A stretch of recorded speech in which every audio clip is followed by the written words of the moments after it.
Marostica è famosa per la sua piazza degli scacchi, ma sai che nasconde diversi percorsi naturali spettacolari?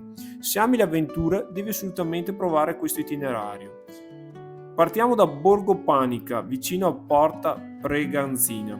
Qui inizia il nostro viaggio lungo una parte del Sentiero dei Ciliegi, un percorso che attraversa boschi, prati e viste panoramiche incredibili. Ogni passo ci porta più vicini a Roveredo, un bellissimo borgo sospeso nel tempo e nel cuore della natura. Qui troverai la storica chiesetta della Madonna delle Grazie, costruita nel 1836 come simbolo di speranza. Un luogo di pace e storia, perfetto per una pausa prima di continuare l'esplorazione. Ma il bello è che questo sentiero è magico tutto l'anno, soprattutto in primavera.